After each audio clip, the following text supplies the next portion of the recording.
Senhor esteja convosco. Ele está no meio de nós. Proclamação do Evangelho de Jesus Cristo segundo Mateus. Glória a vós, Senhor.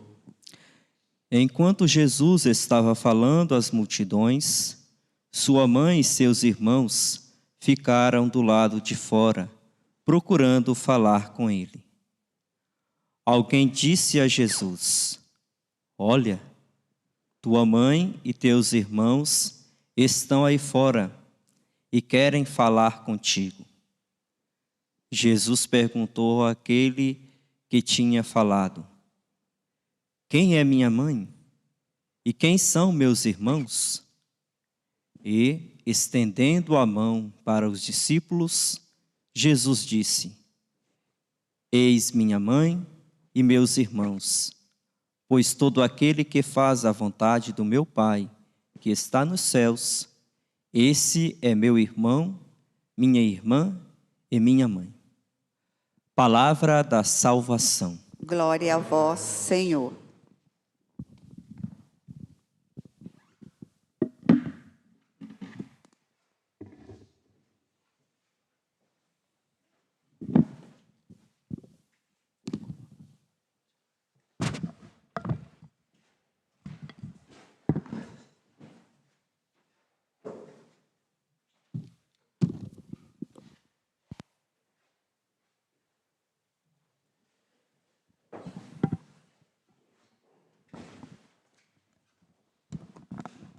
Meus irmãos e minhas irmãs, aqui reunidos neste Santuário Basílica Nossa Senhora da Piedade, nesta manhã de terça-feira.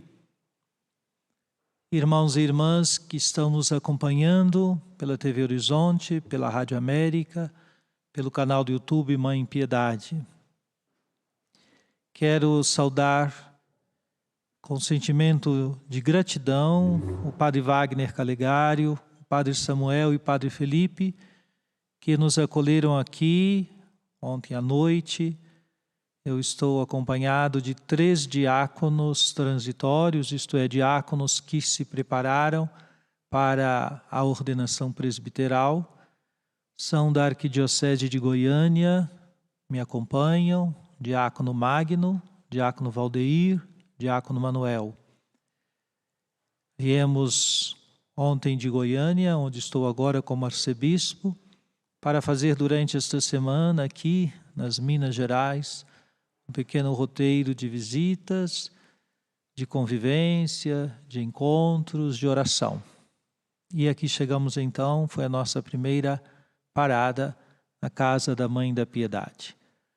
Agradeço então a acolhida dos padres que servem a este santuário basílica. Agradeço de modo muito especial e afetuoso a Dom Valmor, que é o arcebispo desta arquidiocese, com quem pude servir também por um tempo aqui nesta igreja, quando aqui estive como bispo auxiliar de fevereiro de 2012 a maio de 2017. Quando então fui transferido para Montes Claros. Vir aqui ao Santuário Basílica Nossa Senhora da Piedade é poder recolher-se num momento de oração, de gratidão a Deus por tantos benefícios que nos dá, que em meio às nossas dificuldades nos acompanha e de modo especial experimentar o conforto da Mãe da Piedade. Todos nós temos um lugarzinho junto à Mãe da Piedade. E ela nos acolhe, nos consola, nos ajuda a viver os tempos pelos quais passamos. Seja alegrando-nos conosco nos momentos de graça, seja nos exortando a tomar sempre a direção, o caminho que seu Filho nos indica. Portanto, ela é Mãe da Piedade, ela é Mãe da Misericórdia, ela é também a Mãe de todas as graças, como o povo a invoca tantas vezes. Irmãos e irmãs, nós escutamos a palavra de Deus, Deus que nos alimenta todos os dias com a sua palavra. O profeta Miqueias, no texto breve da primeira leitura, recorda como o Senhor reconduz o povo a situações melhores, superando as dificuldades, inclusive aquelas dificuldades naturais, quando os próprios pastos já não estavam bons, mas vêm novos tempos em que os rebanhos poderão ser alimentados. Com esta imagem de fundo, apacenta o teu povo com o cajado da autoridade, o rebanho de tua prosperidade, os habitantes dispersos da mata, pela mata e pelos campos cultivados. E aí o profeta recorda: e como foi nos dias em que nos fizeste sair do Egito, faz-nos ver novos prodígios.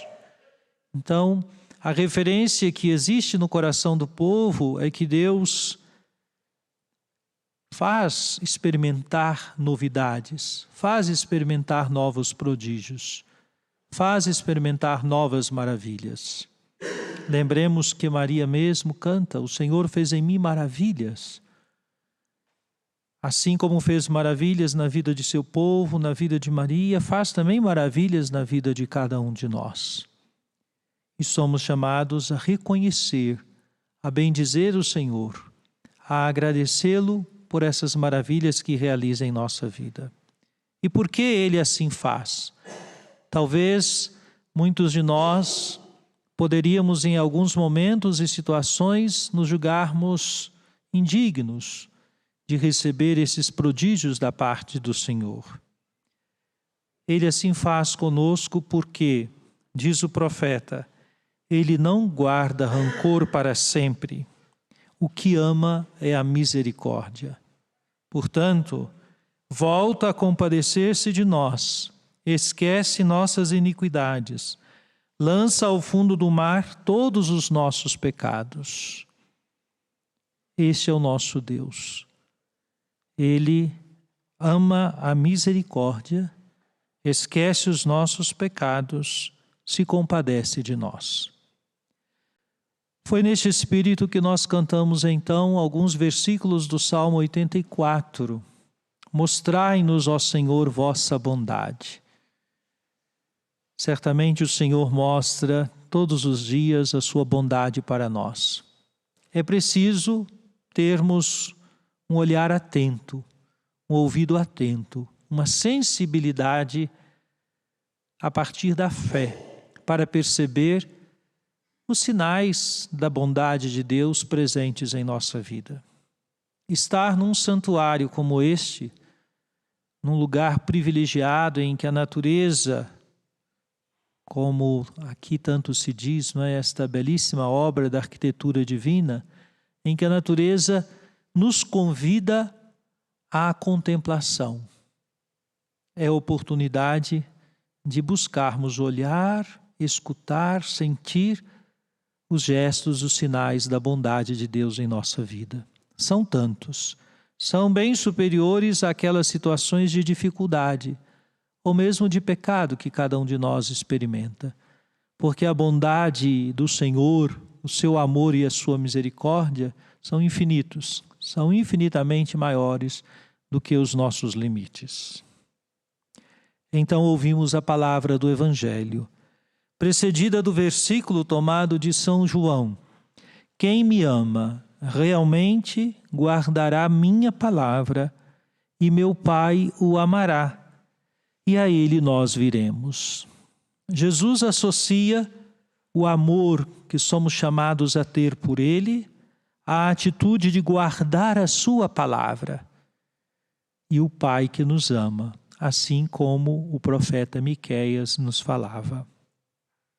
Guardar a palavra.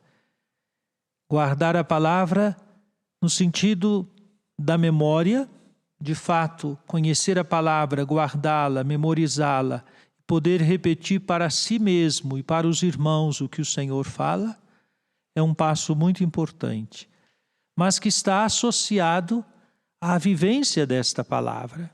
Guardar com gestos, guardar demonstrando que escutou, compreendeu, mudou a mentalidade e agora vive de um modo novo. Este versículo, tomado do Evangelho de São João, capítulo 14, anuncia o que ouvimos como o Evangelho do dia, tomado de Mateus, que é este fato registrado pelo evangelista de um dia, numa situação em que Jesus fala às multidões e a mãe e os irmãos de Jesus ficam do lado de fora tentando falar com ele. Sobre a referência da mãe e os irmãos de Jesus, sabemos pela tradição, por São Jerônimo, por Santo Ambrósio, por São Beda e tantos santos que nos mostraram por seus ensinos que a palavra irmãos originalmente significava os membros da família extensa. O conceito de família, como nós temos hoje, é um pouco diferente do conceito de família no tempo de Jesus. E então, anunciado para Jesus que sua mãe e seus irmãos estão lá fora, querem falar com ele. A resposta de Jesus àquele que disse ou que lhe deu a notícia da chegada de sua mãe e seus irmãos é esta: quem é minha mãe e quem são meus irmãos? Certamente aqui é uma pergunta da parte de Jesus, não como se ele estivesse desconhecendo ou tivesse se esquecido de quem é sua mãe e quem são seus irmãos. Mas é uma pergunta com a força de trazer um ensinamento novo que ele quer dar a todos os que ali se encontram e a nós. Jesus faz um gesto, estende a mão, aponta para os discípulos e diz: eis minha mãe e meus irmãos. Completando: todo aquele que faz a vontade do meu Pai, que está nos céus, este é meu irmão, minha irmã e minha mãe. Jesus inaugura aqui uma nova compreensão da família que ele deseja ter. Ele tem uma família de laços sanguíneos, mas ele quer que a grande família seja a família dos discípulos, portanto, nos incluindo já antecipadamente, pois ele anuncia que sua mãe, sua irmã, seu irmão são todos aqueles que fazem a vontade do Pai que está no céu.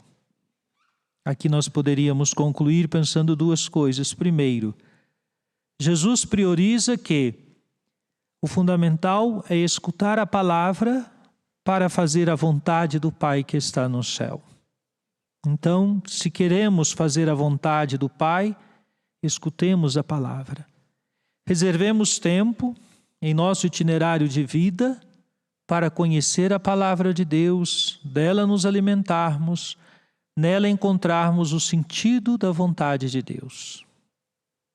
Segundo, com essas palavras, Jesus exalta ainda mais a sua mãe, pois Maria foi aquela que, por primeiro e de modo mais excelente e eminente, escutou a palavra e colocou-se disponível no serviço à palavra.